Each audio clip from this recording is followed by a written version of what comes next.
दोस्तों, भूकंप के झटके जब आते हैं तो घर की खिड़कियां, दरवाजे, बर्तन सब हिल जाते हैं। लेकिन ईरान में आया भूकंप अमेरिका तक कैसे असर डाल रहा है, बात करेंगे इसी पर। नमस्कार, मैं हूं आशीष त्रिपाठी आपके साथ, और मेरे साथ है मेरे सहयोगी आनंद, जो कि अंतर्राष्ट्रीय मामलों पर अक्सर लिखते पढ़ते रहते हैं और उनके अनुभव से हम कुछ विषयों पर ये जानने की कोशिश करते हैं कि उन खबरों का मायना क्या है। और अभी हाल ही में वर्तमान में ईरान में जो 5 की तीव्रता से भी अधिक का भूकंप आया, आज उसके मायने जानने की कोशिश करेंगे आनंद से। आनंद, ईरान में बहुत तेज भूकंप आया और उस भूकंप को लेकर कई अलग अलग तरह की भ्रांतियां गढ़ी जा रही हैं। कोई कह रहा है ये भूकंप सिर्फ ईरान में था, कोई कह रहा है ये परमाणु का कोई धमाका था, कोई कह रहा है ये कोई टेस्टिंग चल रही। वो कह रहा है असल में ईरान में? बिल्कुल, देखिए, दरअसल अमेरिका और इजराइल की टेंशन बढ़ा दी है भूकंप ने। कैसे?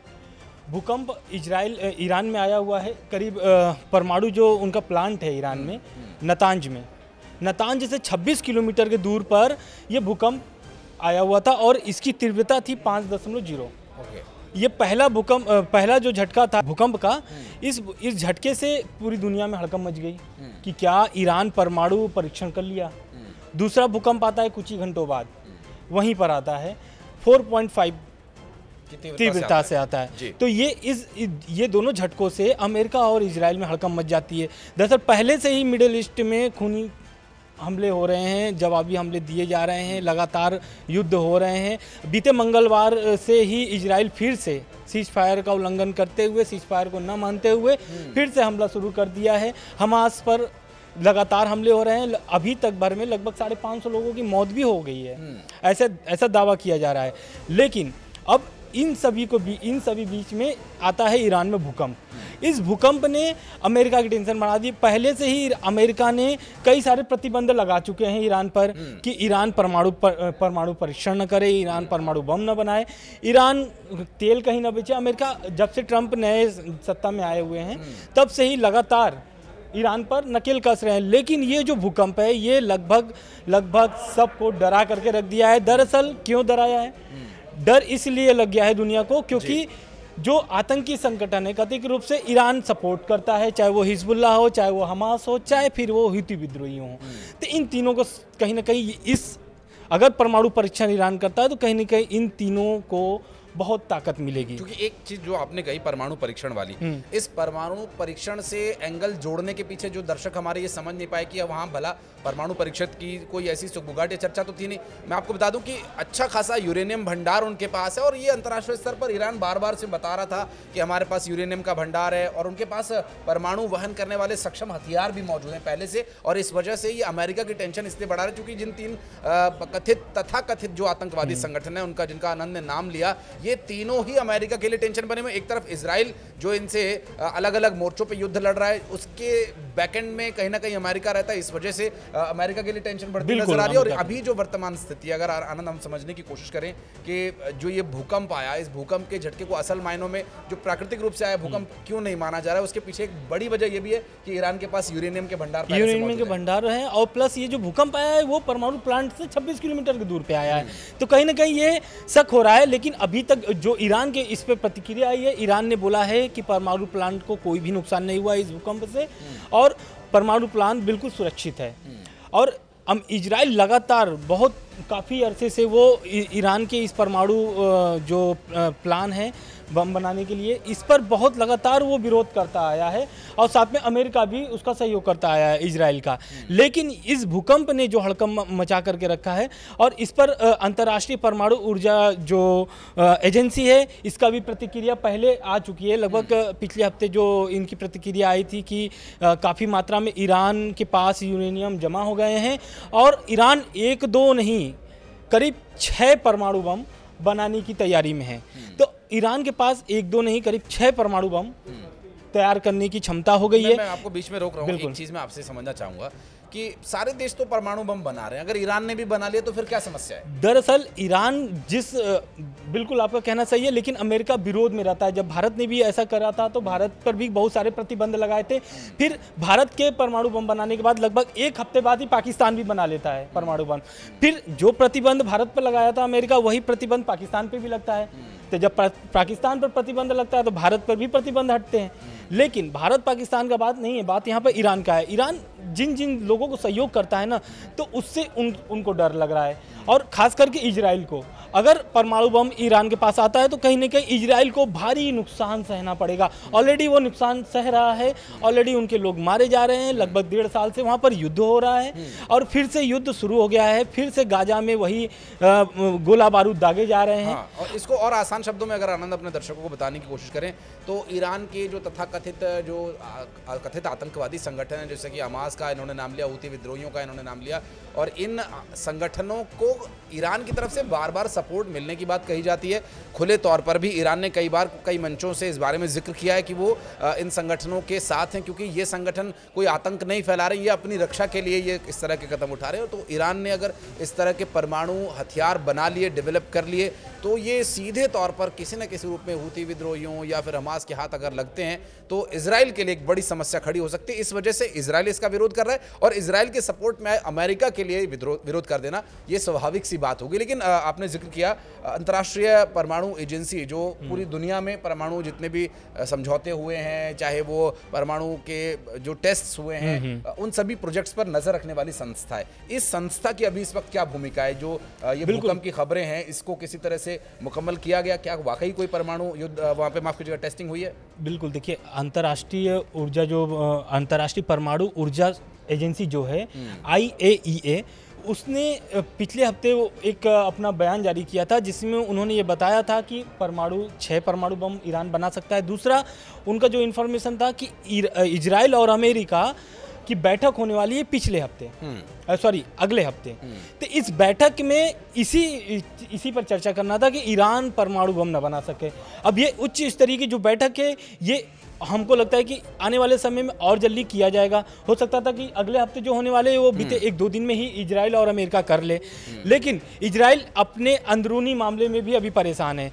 दरअसल अभी सुरक्षा सेवा जो प्रमुख हैं इजराइल के जो प्रधानमंत्री हैं बेंजामिन नेतन्याहू, उन्होंने उनको निष्कासित कर दिया है। तो कहीं ना कहीं इजराइल अपनों से भी और अपने दुश्मनों से भी परेशान है। अब ईरान की जो भूकंप ने अलग से जो अलग एक जो परेशानी बढ़ाई है इजराइल की, उससे अब इजराइल की टेंशन बढ़ गई है। क्योंकि अगर परमाणु बम उनको मिल जाता है तो इजराइल को सफा करने में 1 भी मिनट नहीं लगेगा ईरान को। और ईरान ने भी इस 1.5 साल के युद्ध में ईरान ने भी हमला किया है इजराइल पर, और इजराइल ने भी उसकी जवाबी कार्रवाई की है। अब बात करते हैं हम इजराइल के सीज फायर पर। इजराइल और हमास का सीज फायर होता है 19 जनवरी को, लेकिन ये बीते मंगलवार को ये सीज फायर का उल्लंघन हो जाता है और लगातार हमले इजराइल करना चालू कर देता है। उसके बाद अब बीते दिनों, मतलब बीते शुक्रवार को पलटवार किया है हमास ने भी। सीज फायर के बाद ये पहला हमला है जो हमास ने किया है। 3 रॉकेट दागे हैं इजराइल पर, उसमें भी बहुत सारे नुकसान होने के दावे हैं, लेकिन इजराइल ने भी उस पर प्रतिक्रिया दिया है। बोला कि 1 रॉकेट को मैंने उनको नष्ट कर दिया है, बाकी 2 रॉकेट पर हमला हुआ है उनके। 2 रॉकेट से हमले हुए हैं। और इस बात से भी आप अंदाज़ा लगा सकते हैं कि अगर ईरान के पास परमाणु हथियार डेवलप हो जाते हैं तो इन एजेंसीज़ को एक्सेस मिलेगा इजीली, और ये इजी एक्सेस टेंशन बढ़ाएगा इजराइल की। और यहाँ पर बात करनी अमेरिका की बहुत ज़रूरी हो जाती है, क्योंकि जिस तरह की परिस्थितियाँ भारत के साथ थी वही पाकिस्तान के साथ, और वो दुनिया में कई देशों के ऊपर अमेरिका ने ये कंट्रोल, एक नियंत्रण बनाने की इसीलिए कोशिश की थी कि वो परमाणु संपन्न देश ना हो जाए। अब ईरान चूंकि परमाणु संपन्न यदि होता है, क्योंकि वो देखिए खुले रूप से अमेरिका का विरोध करने वाले देशों में से, जो मुखर होकर के अमेरिका के खिलाफ बोलता है और ताल ठोक करके अमेरिका को चुनौती भी देता है, और इजराइल के लिए भी उसी तरह से परिस्थितियां यहाँ पर बन सकती है। आनंद, अगर उस परिप्रेक्ष्य में देखा जाए कि हम ये एक बार को अगर हम एक बार को मान लें कि ये भूकंप नहीं है, ये किसी तरह का परमाणु टेस्ट किया गया है वहाँ पर, तो आगे परिस्थितियाँ कैसी दिखती हैं? बिल्कुल, देखिए अभी तो कोई ऐसा स्पष्ट नहीं हुआ है। अभी भी जो ईरान की प्रतिक्रिया आई है वो यही आई है कि भूकंप आया हुआ था। रह गई बात प्रमुख तौर पर जो विरोध करता है ईरान, तो बीते हफ्ते डोनाल्ड ट्रंप ने ईरान को चेतावनी दी थी। दरअसल ईरान को लेकर के एक डील हो रही है अमेरिका से, और उस डील को मनवाने के लिए एक तरीके से बोल लीजिए अमेरिका ने बहुत सारे चाल चल चुके हैं, है ना। चाहे वो रसिया के थ्रू हो, चाहे फिर वो ईरान से संपर्क में जो दोस्ती यारी चलती है, जो अच्छी मित्रता है ईरान की, उससे संपर्क लगातार अमेरिका साध रहा है कि जो डील होने वाली है वो डील हो जाए ईरान से। अब डील क्या है? डील ये है कि ईरान तेल ना बेचे, दूसरा डील ये है कि ईरान परमाणु बम न बनाए। अब दोनों ही, अब अगर वो ईरान तेल नहीं बेचता है तो फिर उसके लिए और क्या है? दूसरी बात, वो परमाणु बम इसलिए बनाना चाहता है क्योंकि वो अपनी सुरक्षा के लिए। इस डील को लेकर के उन्होंने धमकी दी थी कि अगर डील नहीं होता तो ये बहुत बुरा होने वाला है। इस पर प्रतिक्रिया आता है, ईरान के सुप्रीम लीडर हैं अयातुल्ला अली खमनेई, उनका बयान आता है और उन्होंने खुली चेतावनी दी है। उन्होंने कहा है कि मैं इनके बयान को ये करता हूँ, विरोध करता हूँ और ईरान की मैं कोई भी, अमेरिका का कोई भी मैं बात मानने के लिए तैयार नहीं हूँ। क्यों? क्योंकि वो ईरान के विरोध में है। कोई भी देश है, अगर उसकी व्यापार उससे चलती है, उसकी अर्थव्यवस्था उससे मजबूत हो रही है, तो वो जाहिर सी बात है मुखर होकर के विरोध करेगा ही, स्वाभाविक रूप से। ठीक, तो ये बात होगी ईरान और अमेरिका की। अब इसमें भूमिका आती है रूस की। रूस ने बीते हफ्ते व्लादिमीर पुतिन, उन्होंने ईरान को लेकर के प्रस्ताव रखा था अमेरिका से कि ईरान की जो प्रतिबंध लगे हुए हैं उस पर चर्चा करने के लिए पुतिन ने अमेरिका को लेकर के, एक ऐसी खबरें आ रही थी कि वो बात करने वाले हैं कि वो चाह रहे थे कि जो रूस यूक्रेन का जो युद्ध है, सीज फायर को लेकर बातचीत हो रही है, तो उसमें कहीं ना कहीं ईरान को भी कुछ प्रॉफिट हो जाए और ईरान भी जो प्रतिबंध लगे कुछ प्रतिबंध हट जाए। ऑलरेडी अमेरिका बहुत सारी प्रतिबंध ईरान पर लगा चुके हैं और आने वाले समय में, अब इस भूकंप के बाद अगर परमाणु परीक्षण जो आप बोल रहे हैं अगर वो उसने कर लिया है तो ईरान पे बहुत सारे प्रतिबंध लगने वाले हैं और ईरान की और परेशानियां बढ़ सकती है। लेकिन अगर ईरान परमाणु परीक्षण कर लेता है तो पूरी दुनिया की परेशानी बढ़ सकती है, क्योंकि अगर ईरान के पास परमाणु बम आता है तो कहीं ना कहीं इजराइल के साथ साथ पूरी दुनिया की संकटें बढ़ सकती हैं। बिल्कुल, और ये परिस्थितियां ऐसी होंगी, मुझे लगता है कि अगर इस परिस्थिति से निपटना है या इसमें अगर मान लीजिए सच्चाई है भी, तो फिर अमेरिका, वो जो सद्दाम हुसैन के समय में हमने देखा था, कुछ वैसी सी परिस्थितियां फिर बन सकती हैं। हो सकता है अमेरिका फिर अपने सैनिक ईरान के मैदान में उतारे। देखिए, इराक के मैदान में दरअसल पहले तो ये जानना होगा कि जो इराक वाला हमला हुआ था अमेरिका का, वो सद्दाम हुसैन को लेकर के हुआ था, लेकिन ये हमले की जो तैयारी हुई थी वो कतर से हुई थी, क्योंकि कतर और इराक का जो बॉर्डर है वो लगा हुआ है और कतर पर बहुत सारे, एक तरीके से कतर मान लीजिए अमेरिका का पूरे उसके, जैसे जापान को पूरा देता है सहयोग अमेरिका, उसी तरीके से कतर को भी करता है। अब जो भी बैठकें होती हैं कतर में होती है, ईरान से संबंधित जो भी बैठक होती है, तो आने वाले समय में अगर ईरान को लेकर के कुछ भी होगा तो वो कतर एक ऐसा मैदान तैयार करेगा अमेरिका जहां से उसको नियंत्रण करा जाए। और अमेरिका ऐसा है कि वो बाकी देशों को नियंत्रण करने के लिए, अपने दुश्मनों को एक तरीके से मैं बोल लूँ नियंत्रण करने के लिए, वो उससे संबंधित जो दो दुश्मन होते हैं उनको साधता है और वहाँ पर अपना केंद्र बनाता है। अब जैसे पूरे मिडिल ईस्ट को, मुस्लिम कहें तो मुस्लिम देशों को अगर कंट्रोल करने के लिए इजराइल को खड़ा किया हुआ है, और इधर में आप देख लीजिए तो इधर क्या बोलते हैं, कहीं ना कहीं पाकिस्तान को भी पीछे रूप से सपोर्ट करता है। लेकिन अब आने वाले ऐसी खबरें आ रही थी कि पाकिस्तान पर भी एक ऐसा होने वाला है कि अब पाकिस्तान की एंट्री नहीं हो पाएगी भारत में, ऐसा वीजा उजा को लेकर के कुछ खबरें आ रही थी। लेकिन अभी हम ईरान और अमेरिका और इजराइल पे ही बात करते हैं, तो अब मिडिल ईस्ट की जो रूपरेखा होने वाली है वो अलग होने वाली है। इस अगर परमाणु परीक्षण स्पष्ट हो जाता है कि परमाणु परीक्षण ही ईरान ने किया था, तो कहीं ना कहीं मिडिल ईस्ट के लिए और टेंशन बढ़ेगी। ऑलरेडी अब गाजा में जो वापस आए थे लोग, फिलिस्तीनी जो वापस आए थे, अब वो धीरे धीरे कहीं ना कहीं ये सोच रहे हैं कि अब निकला जाए, क्योंकि लगातार मौतें हो रही हैं। 550 लोगों की मौत हो गई है मंगलवार से लेकर के शनिवार तक भर में। तो बीते 4-5 दिनों में इतनी मौतें हो गई हैं, अभी आंकड़े और भी बढ़ सकते हैं आने वाले में। लगातार इजराइल का हमला जारी है और इजराइल ने अब गाजा में भी एंट्री कर दिए हैं, उनके टैंक भी घुस चुके हैं गाजा में और अब ज़मीनी हमले भी शुरू कर दिए हैं। तो कहीं ना कहीं ये मिडिल ईस्ट के लिए टेंशन बढ़ाने वाली बात है। बीते कुछ दिनों के लिए, बीते 2 महीनों के लिए शांति बनी हुई थी गाजा में, लेकिन अब जो भूकंप और ये हमले हैं, कहीं ना कहीं अमेरिका का एक बहुत बड़ा फेलियर भी दिखाई देता है। अगर हम उसे सीधे प्रत्यक्ष रूप से देखें तो एक तरफ अमेरिका रूस और यूक्रेन के युद्ध को शांत करने की बात करता है, दावा करता है, वो कहता है कि व्लादिमीर और जेलेंस्की से, दोनों से उनकी बातचीत है, पुतिन और जेलेंस्की से, दोनों से वो पूरी तरह से नियंत्रण में स्थिति है। फिर वहाँ पर हम देखते हैं कि सीज फायर का वायलेशन हो जाता है। दूसरी तरफ आपने जिसका जिक्र किया कि इजराइल को उन्होंने रोका हुआ है, हमास पर या फिर गजा पट्टी में किसी तरह का कोई हमला नहीं वो होने देंगे, इस तरह का नियंत्रण ट्रंप ने दिखाने की कोशिश की, तो वहाँ भी वही परिस्थितियाँ बनती नजर आ रही हैं। इन 2 मोर्चों पर अमेरिका के कथित तौर पर फेलियर के बाद अब अगर ये जो भूकंप के पीछे की कहानी है अगर हम मान भी ले कुछ सेकंड्स के लिए कि परमाणु